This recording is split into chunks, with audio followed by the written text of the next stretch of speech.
Pues qué tal, muy buenos días, gracias a Dios, aquí estamos y bendito Dios, alabado sea Dios porque nos permite, pues con todas las situaciones y circunstancias que se presentan, poder preparar esta hermosa enseñanza que yo le agradezco a Dios. eh, Gracias por su hermosa palabra.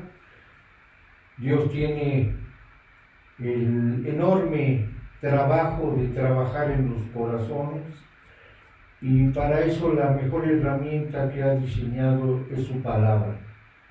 Su palabra, con la gracia y el poder del Espíritu, pueden hacer maravillas en un corazón.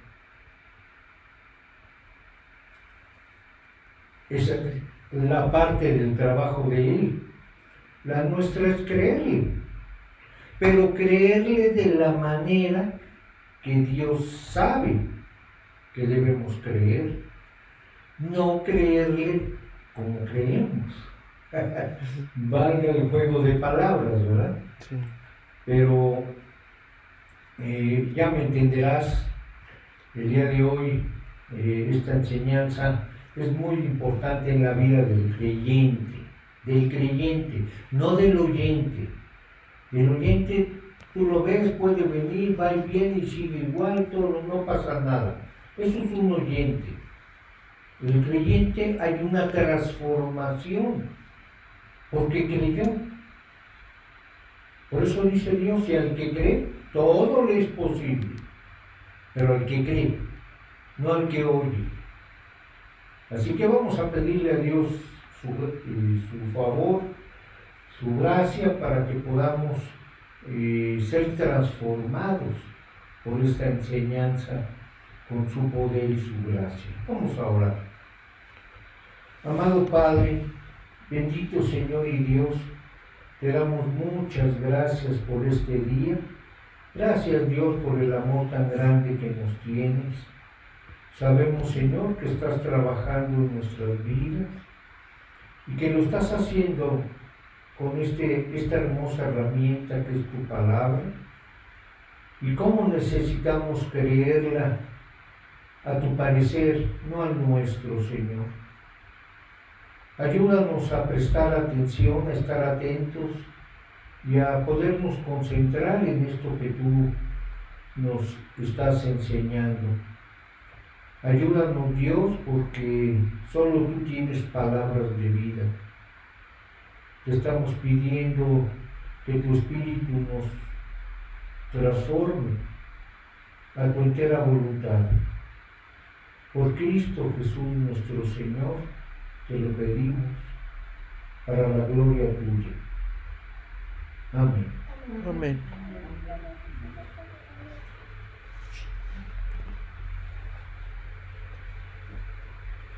Bueno, pues me da mucho gusto estar de vuelta con nuestro querido amigo Jonás y estar estudiando su libro, que tiene muchas enseñanzas.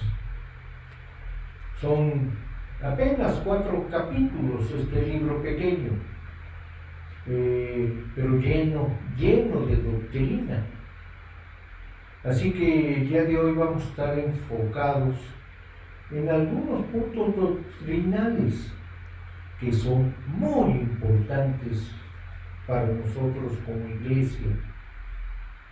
No solo en la parte de nuestro afecto y aprecio por lo que Jesús ha hecho por nosotros, sino entender con claridad algunos términos de doctrina. Por lo mismo, pues los invito a abrir sus Biblias nuevamente en el capítulo 2 de Jonás. Y Jonás está haciendo, ya hemos visto, una oración. Y vamos a prestarle atención a esta oración. Vamos a leerlo, del 1 al 10. Entonces oró Jonás a Jehová su Dios desde el vientre del pez y dijo: Invoqué en mi angustia a Jehová, y él me oyó. Desde el seno del Seol clamé, y mi voz oíste. Me echaste a lo profundo, en medio de los mares, y me rodeó la corriente. Todas tus ondas y tus olas pasaron sobre mí. Entonces dije, desechado soy de delante de tus ojos, mas aún veré tu santo templo. Las aguas me rodearon hasta el alma, rodeóme el abismo, el alga se enredó en mi cabeza. Descendí a los cimientos de los montes, la tierra echó sus cerrojos sobre mí para siempre. Mas tú sacaste mi vida de la sepultura, oh Jehová Dios mío. Cuando mi alma desfallecía en mí, me acordé de Jehová, y mi oración llegó hasta ti en tu santo templo. Los que siguen vanidades ilusorias, su misericordia abandonan. Mas yo, con voz de alabanza, te ofreceré sacrificios. Pagaré lo que prometí, las salvaciones de Jehová. Y mandó Jehová al pez, y vomitó a Jonás en tierra. Bueno, pues hemos visto que Jonás fue llamado a predicar a una gran ciudad enemiga, Nínive, enemiga de Israel, y él se niega, huye en la dirección opuesta, se sube a un barco y pues Dios tiene que enviar una tormenta para reclamar al profeta rebelde. Y la circunstancia es que los marineros terminan arrojando a Jonás por la borda y ahí es tragado por un gran pez. Y el resultado es que ahí, en el vientre de lo profundo, en el vientre de este gran pez, Jonás hace una oración de fe y comprende, como vimos la semana pasada, el gran valor del tesoro de la gracia de Dios. O sea, este problema que Dios permitió en la vida de Jonás lo llevó a un callejón sin salida, a tener que apreciar lo que es el favor de Dios con nosotros. El regalo, la forma como Dios nos deja entrar a un lugar que decíamos donde no merecemos estar. Y que Él a su vez no está obligado a dejarnos entrar. ¿Sí? Sí. Decíamos que eso es la gracia de Dios. Y en nuestro último estudio vimos el tema práctico de esta oración, el tema de la gracia de Dios. Digo, si tienes dudas, puedes repasar la lección pasada ahí en el Face y hablamos sobre lo importante que es para nosotros como creyentes entender el significado de una manera práctica. Este es el tema de la oración. Y hoy lo que quiero que veamos es el efecto de la oración de Jonás. No tanto el tema de orar, que tienes que orar, no, sino el efecto que tuvo esa oración en la vida de Jonás. ¿Cómo llega Jonás en esa condición de absurdo? Imagínatelo. Primero te avientan al mar, probablemente ni nadar sepas, te traga el gran pez, como dicen, de Guatemala para Guatepeor, y ahí en el vientre del gran pez, todo baboso, oliendo feo, con gases, resbalándote, no ves nada, pura oscuridad.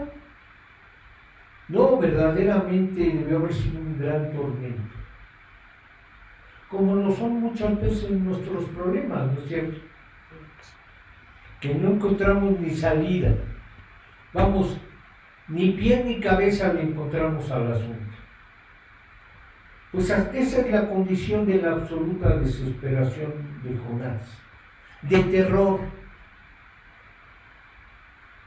Y si quieres de ahí pasar a una condición, a una actitud de fe, a una actitud de fe triunfante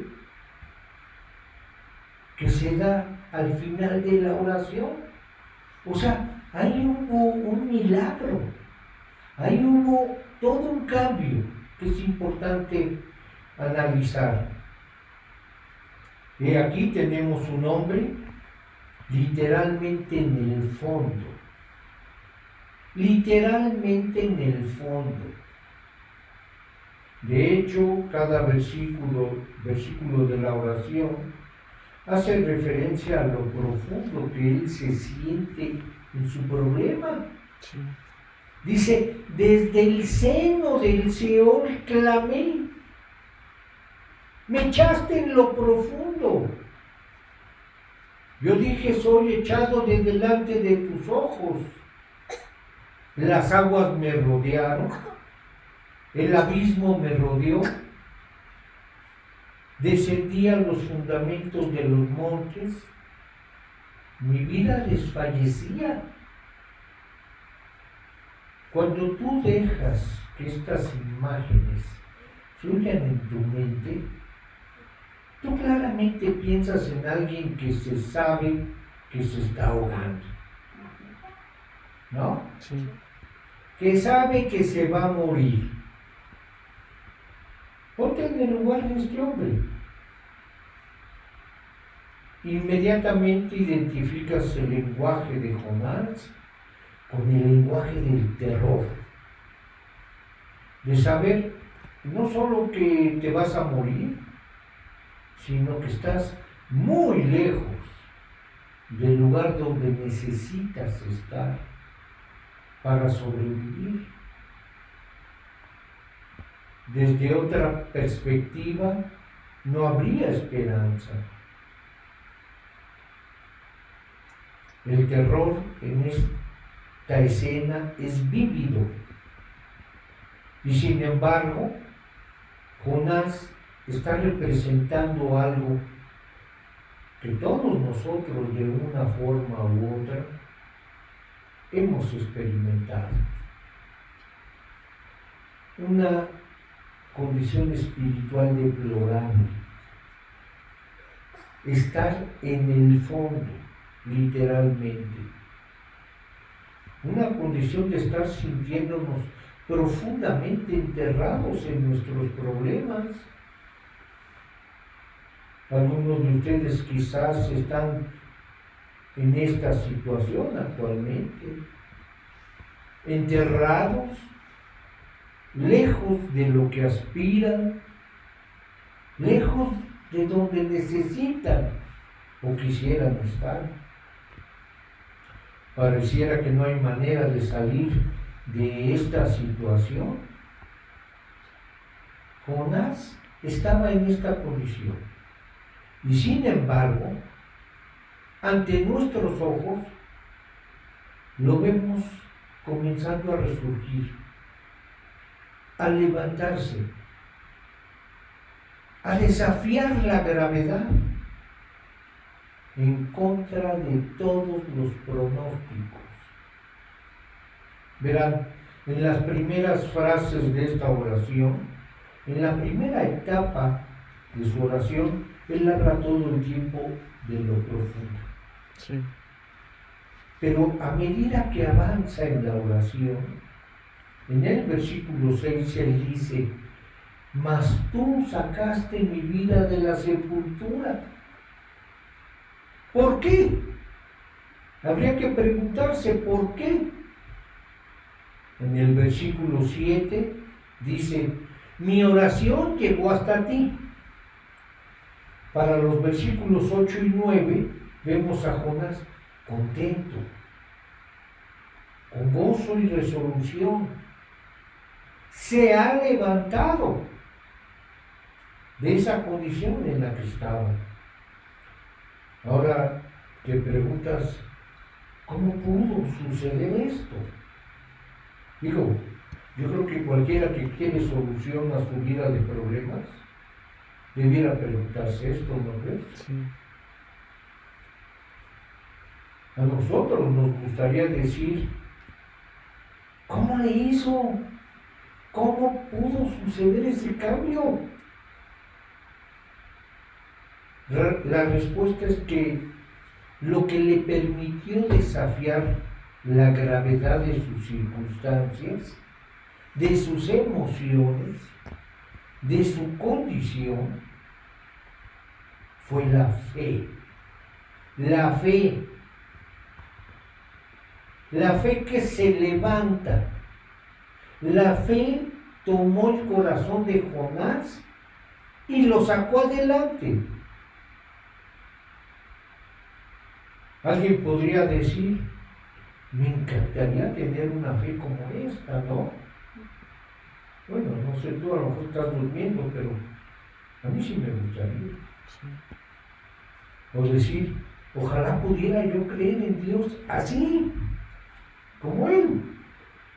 Otros dirán, no, bueno, yo sí creo en Dios, pero no creo tener la fe como para una solución así. Estos comentarios denotan un malentendido de lo que es la fe.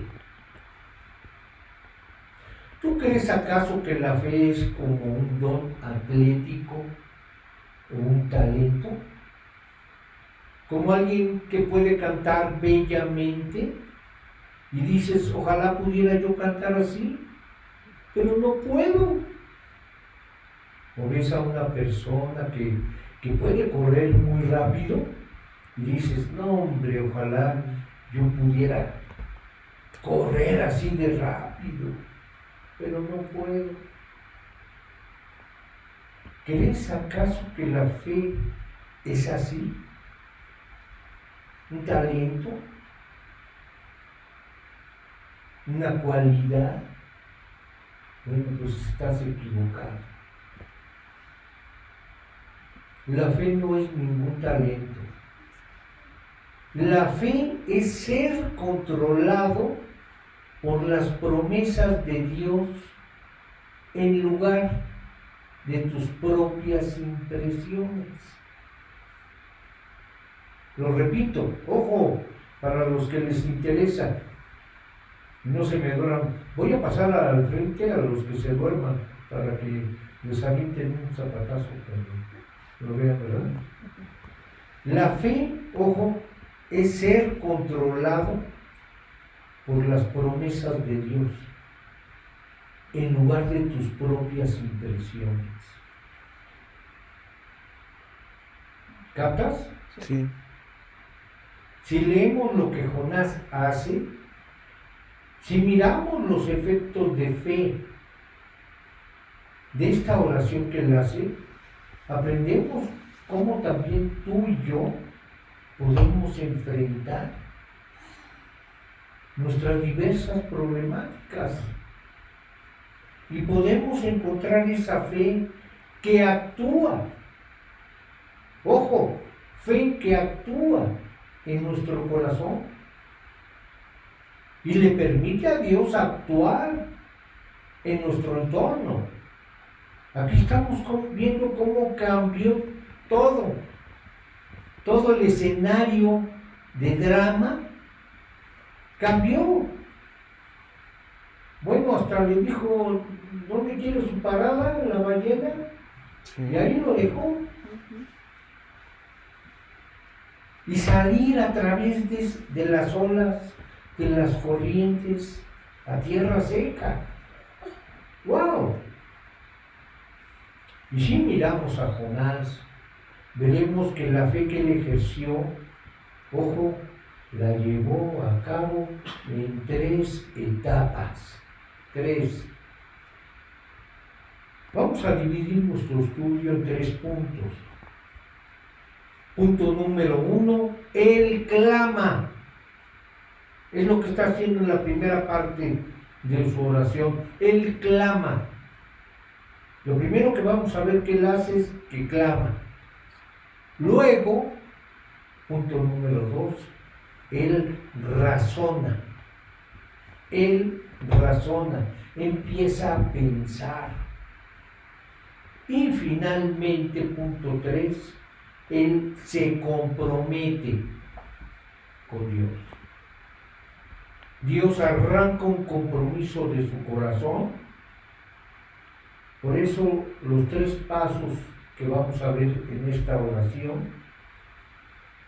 Al principio dijo, clamo a ti, te estoy llamando. Luego él dice, estoy mirando al templo. Estoy recordando cosas. Estoy recordando quién eres. Y finalmente dice, pagaré mis votos. Sí. Me comprometo contigo, Dios. ¿Ok? Sí. Entonces ahí está muy claro, clamar, razonar y comprometerse.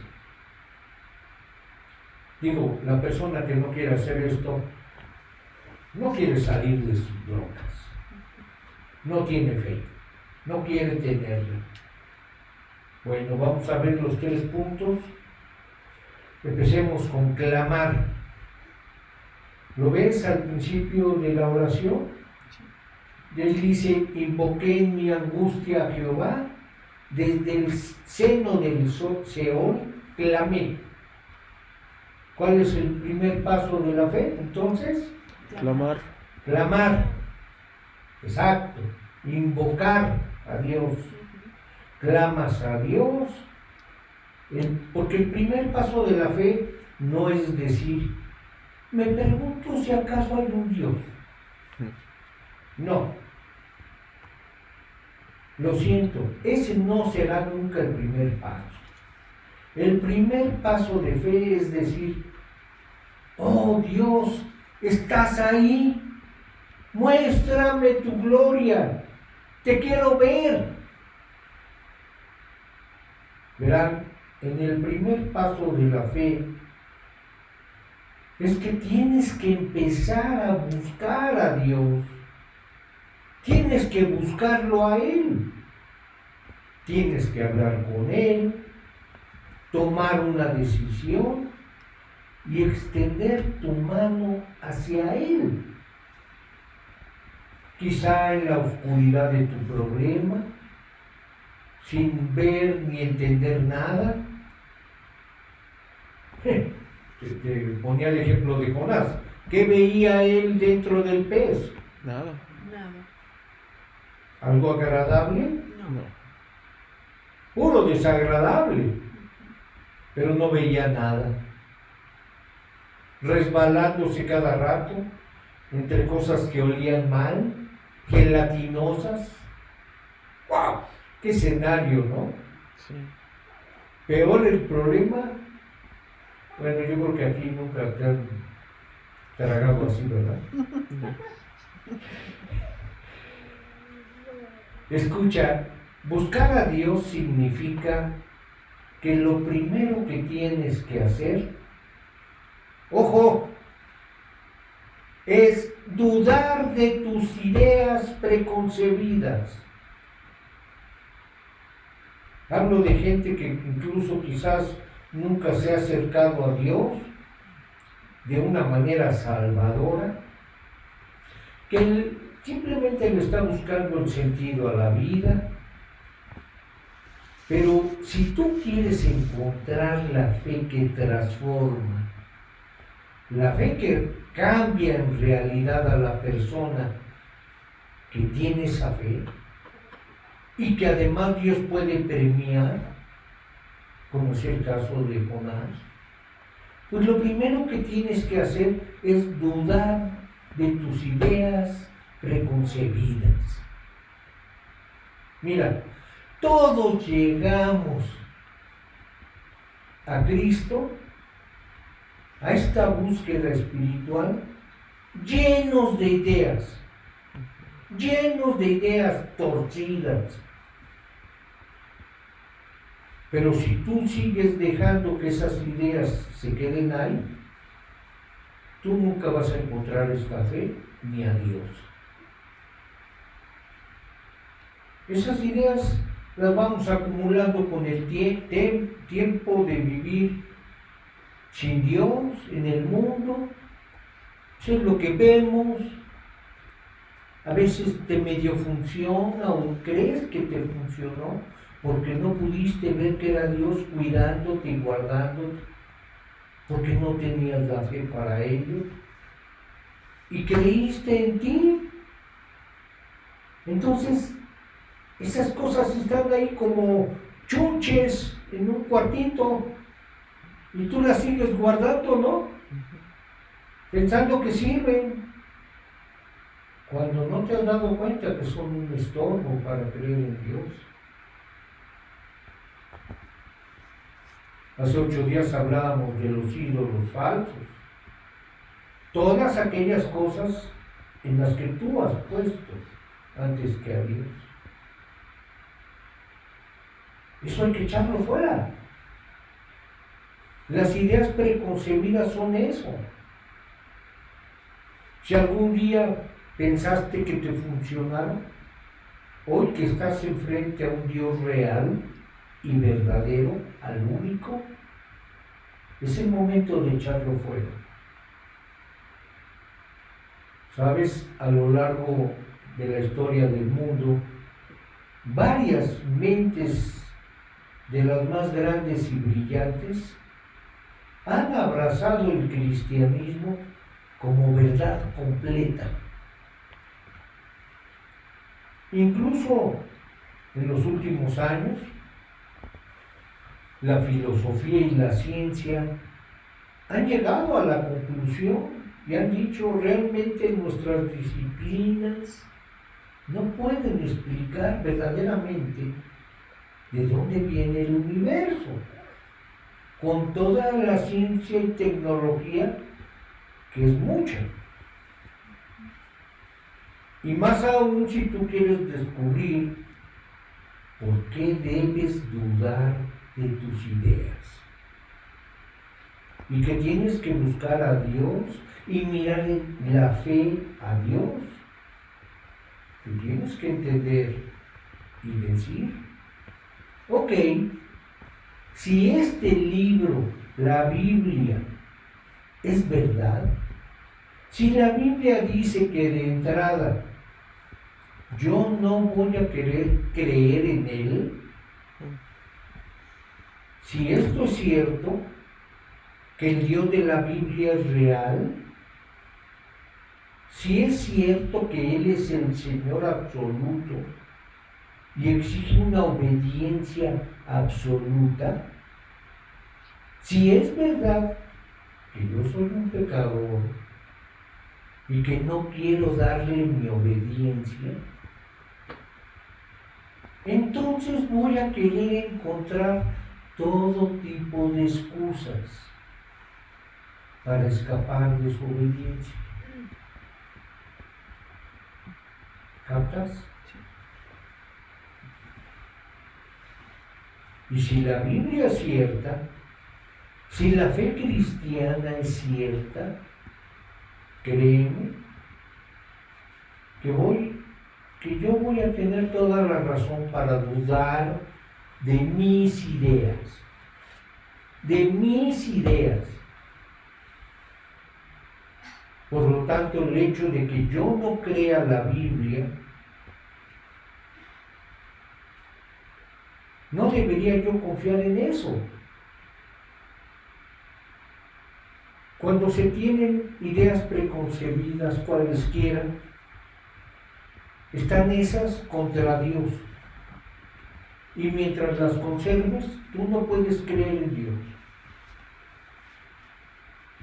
La manera de llegar a los pies de Cristo es reconociendo que no tienes nada,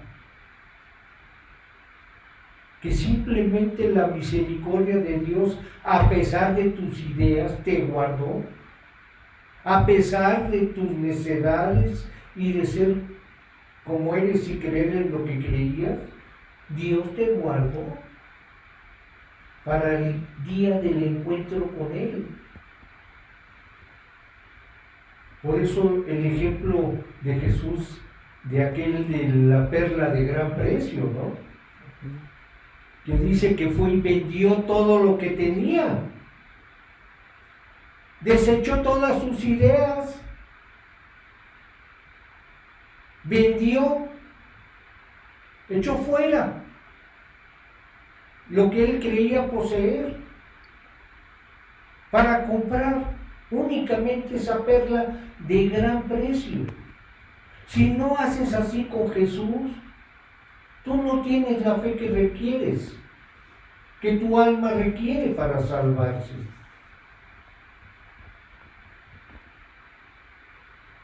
Si alguien está llegando con dudas a la Biblia, créeme que tienes que empezar a dudar de tus ideas.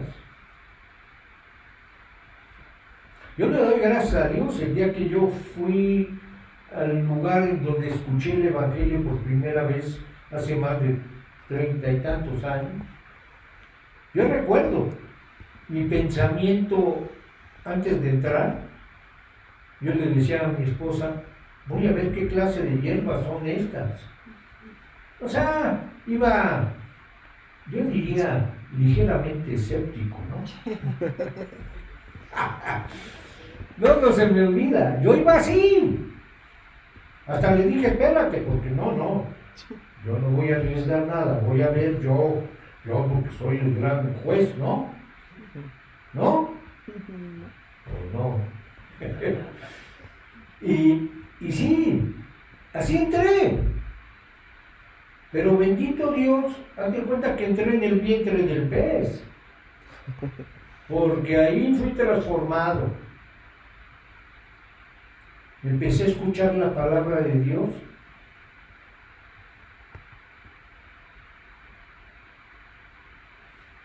Y en el ínter, no sé en qué momento, yo me di cuenta que no llevaba nada.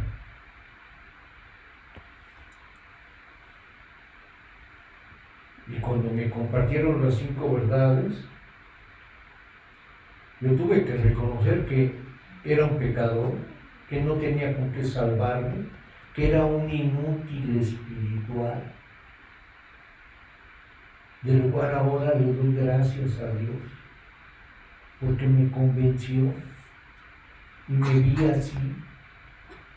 Pero de esa manera pude creer y recibirlo ahí.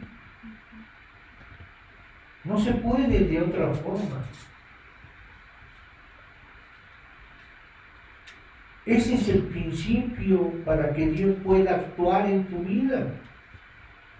Comienza dudando de ti mismo, dudando lo suficiente como para buscar en Él la solución que tú no tienes. Pero cuando tú confías en algunas cosas que crees que te van a ayudar, tú no estás listo para buscar la ayuda de Dios.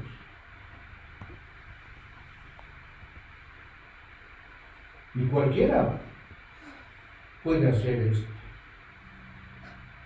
Es inútil sentarse y decir, ay, yo estoy aquí abajo en el hoyo, lleno de problemas, no sé cómo salir.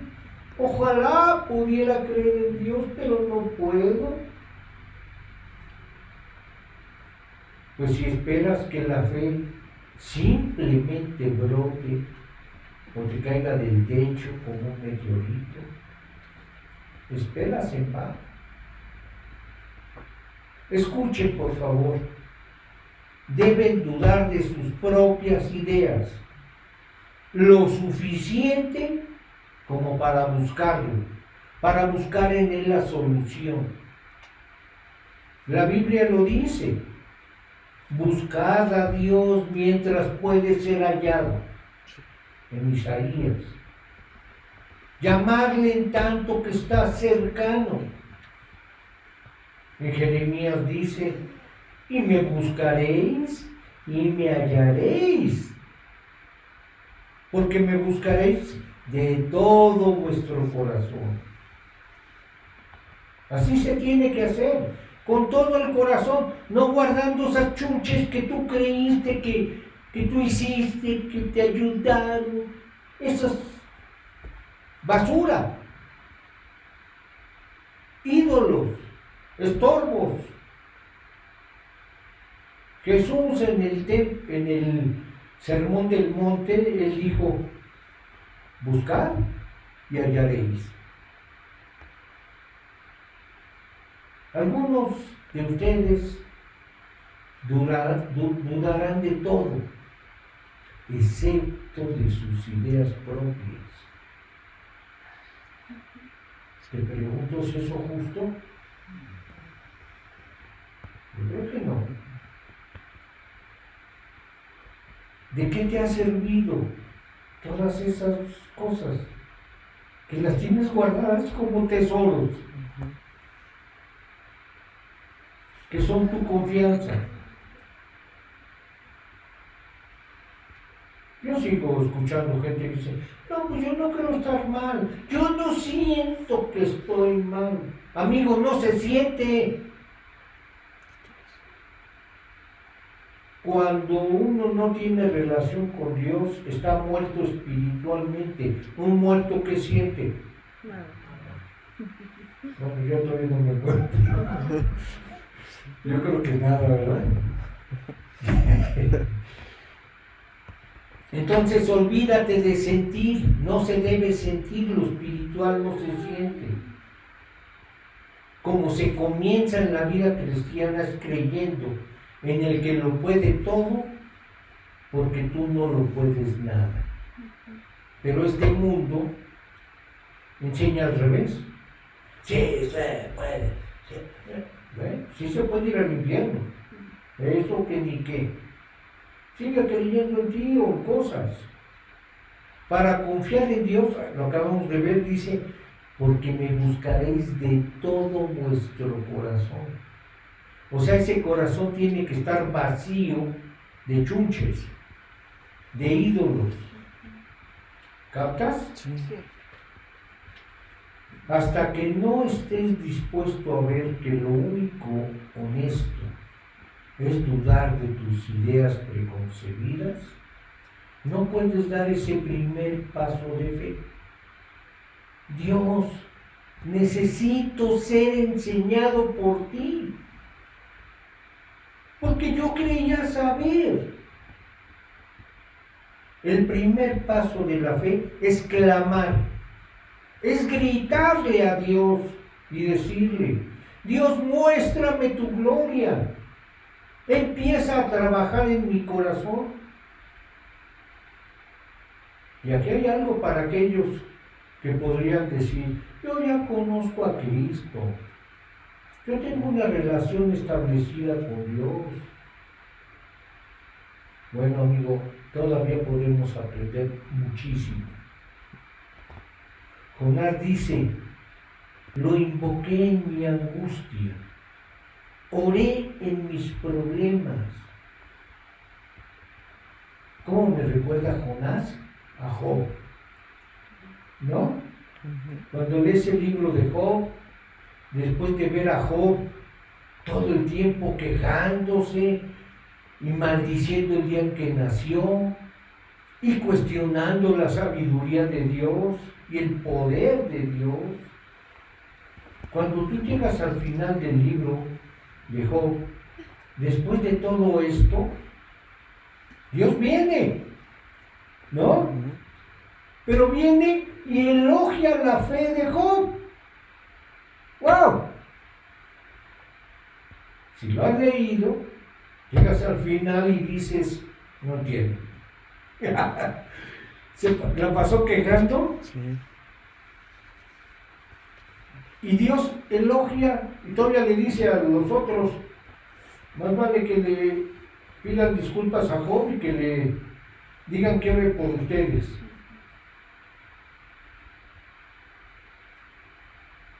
elogiando Dios la fe de Job. Yo no entiendo por qué Job había hecho todo mal. Job había hecho todo mal, excepto una cosa. Por eso hay que saber leer. No creer que sabes leer. Cuando tú crees que ya leíste, ahí están las chuches que te digo. Estás creyendo en ti, en cosas. Job hizo todo mal, excepto algo. Él despotricó, maldijo el día en que nació, cuestionó a Dios, todo eso estuvo mal, pero lo hizo en la presencia de Dios. ¿Sí? Lo hizo orando. No dejó de clamar. En su angustia no dejó de clamar a Dios. Dios vio esa fe. Por muy enojado y confundido que estuviera Job, él nunca dijo, bueno, cambio, Dios, esta es la última transmisión que tenemos. Cambio y fuera. ¿Tú leíste algo así? No. No, ¿verdad? No. Jamás Job hizo algo así. Por lo tanto, el camino de regreso, la fe, o aún el camino inicial a la vida de fe, empieza clamando a Él. Clamando a Dios. Así empieza. Algunos de ustedes están tal vez luchando consigo mismos. Ahora mismo con alguna cosa, algún ídolo. Y se encuentran abajo, en lo profundo. Aquí Job había tocado fondo, ¿verdad? Yo no sabía de otro creyente que haya logrado más profundo. No sé, a lo mejor alguien en submarino ahora, sí, ¿no?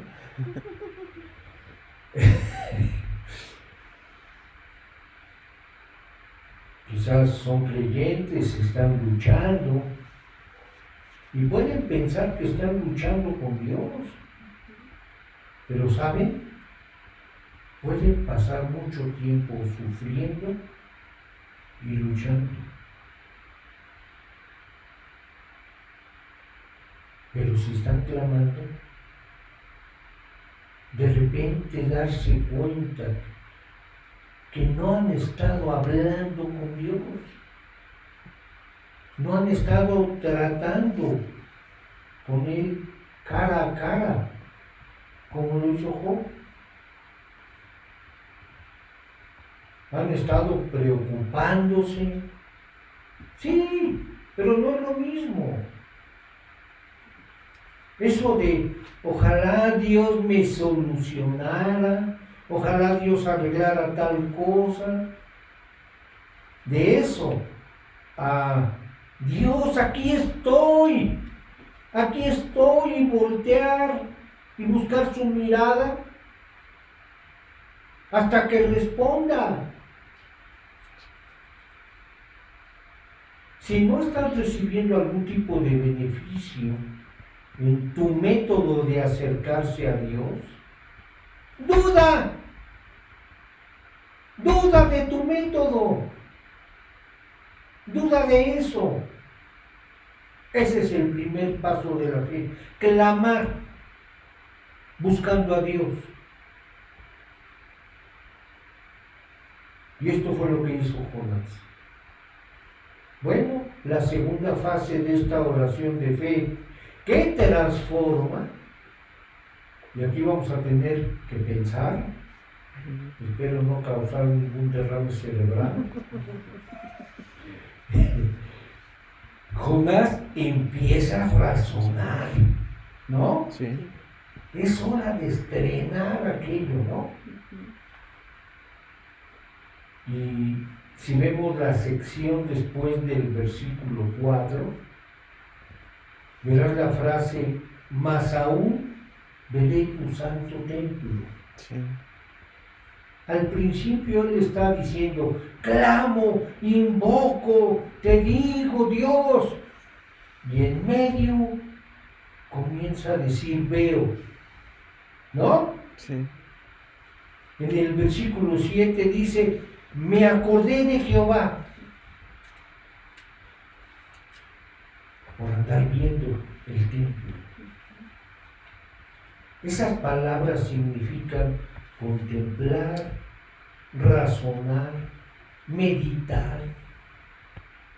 Y cuando dice, mi oración llegó hasta ti en tu santo templo, no significa que solamente está mirando hacia esa dirección.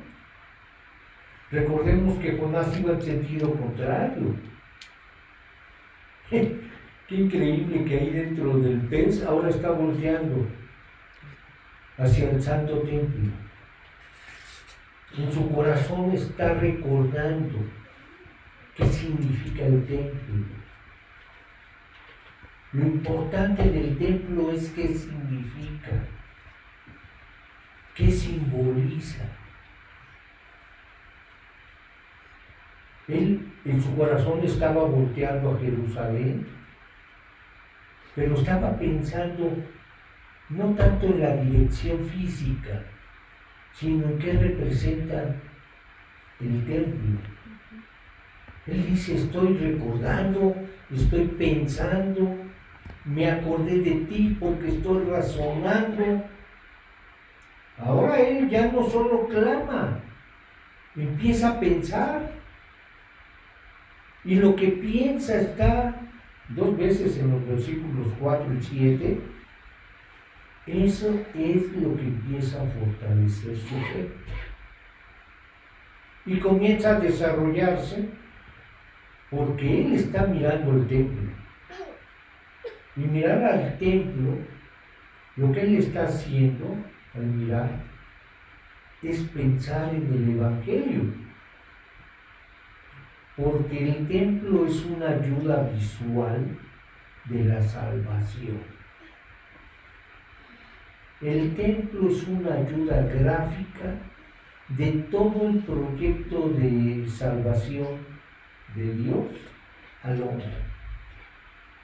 El templo es la referencia de cómo Dios va a reconciliarnos consigo mismo. Y cómo Dios quiere que conocernos y amarnos, eso es lo que Él quiere, pero también quiere que lo conozcamos y que lo amemos. El templo representa un cuadro gráfico y visual del Evangelio. Y nos desglosa el Evangelio de una manera preciosa. Nos muestra gráficamente tanto las buenas nuevas como las malas nuevas. ¿Sí? Tú sabes que Evangelio significa buenas noticias. Y vamos primero con las malas noticias. Porque, ojo, nunca apreciarás las buenas noticias si primero no te dan las malas. Sí. ¿Sí? Primero las malas noticias que nos enseña el templo, al que está volteando Jonás. Bueno, y en primer lugar, ¿cuáles son las malas noticias? Pues las malas noticias, amigo, tienen que ver con la ley. ¿Sí? He aquí el templo, y en el corazón del templo, tú sabes, se encuentra el lugar santísimo. ¿No? Y en el centro del lugar santísimo está esa caja de madera que tú y yo sabemos que se llama el arca del pacto. Y eso está en el corazón del lugar santísimo, el arca del pacto. Y dentro del arca del pacto están las 2 tablas con los 10 mandamientos de Moisés, ¿no? Sí. O sea, hace la ley. ¿Qué hay entonces en el arca del pacto? Pues está la ley de Dios. La ley de Dios en el corazón. Si tú quieres una definición de los 10 mandamientos de la ley de Dios, te voy a dejar la mejor definición de la ley de Dios. La ley de Dios es un bosquejo del carácter de Dios, que nos llama a construir nuestras vidas sobre el modelo de su grandeza.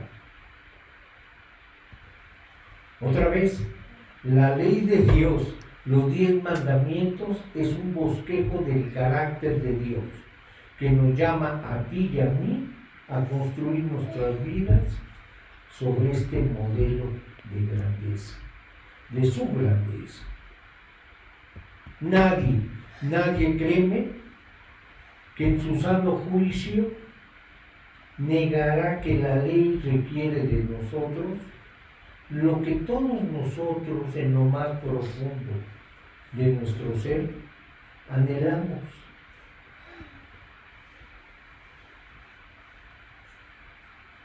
¿Tú quieres que la gente no te mienta? ¿O que te mienta? Que no me mienta. No mentirás. ¿No? Sí. ¿Quieres que te robe? ¿O que no te robe? Que no me robe. No robarás. No codiciarás. Honrarás a tus padres.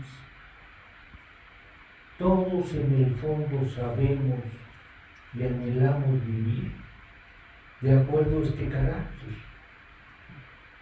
Porque el carácter de Dios se revela en los 10 mandamientos. Es un carácter de compasión, de integridad, de pureza, de generosidad. Ese es el carácter de Dios. Y la ley de Dios nos llama y nos demanda construir nuestras vidas sobre el modelo de su grandeza. Pero noten dónde está la ley de Dios. Está en el arca del pacto y en el lugar santísimo. Y Dios dice, yo vivo en lo santo. Tú sabes que al lugar santísimo no entraron más que una vez y no sin sangre, ¿verdad? Sí.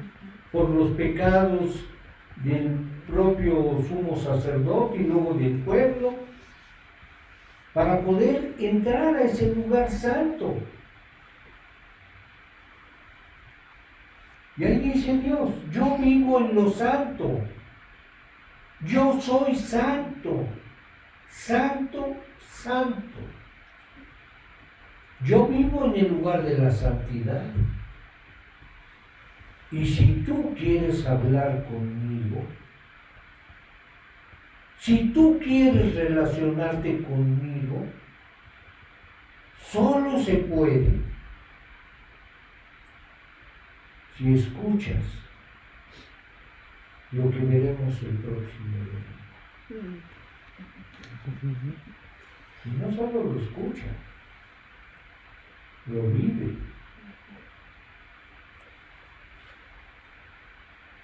Así que creíamos haber leído el libro de Jonás. ¿Sí? ¿Cuántas veces habrás pasado por ahí y salido igual? Sí, muchas. Por eso necesitamos darle gracias a Dios, ¿no? Sí. Vamos a darle gracias a Dios. Amado Padre, bendito Señor y Dios, wow, qué hermoso es cada vez que nos acercamos a tu palabra, cómo recibimos una muy diferente imagen de tu persona y de lo débiles, inútiles y necios que somos nosotros. Santo Dios, haznos entender tu hermosa palabra. Llévanos a meditar en estos puntos que vimos, porque aún necesitamos profundizar en lo que tienes para nosotros, porque necesitamos tu ayuda, tu gracia y esa fe para clamar, para razonar y comprometernos contigo. Sí, Señor, porque solo tú eres digno de toda alabanza. A ti toda la gloria, Señor. Y por ello te lo pedimos en el nombre de Jesucristo, nuestro Señor. Amén. Amén.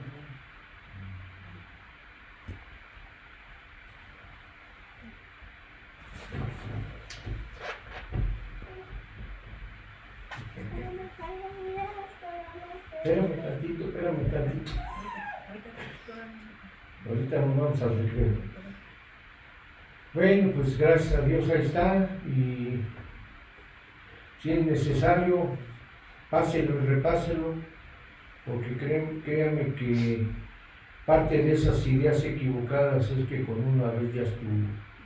Sí. Cuando yo no veo transformación, yo veo que no hubo profundidad. Y si Dios nos está revelando la receta para hallar gracia y que nuestra vida sea transformada, allá tú, si no lo aprovechas. Y como Dios sí quiere, nos vemos el próximo domingo. Que Dios los bendiga. Gracias, pastor.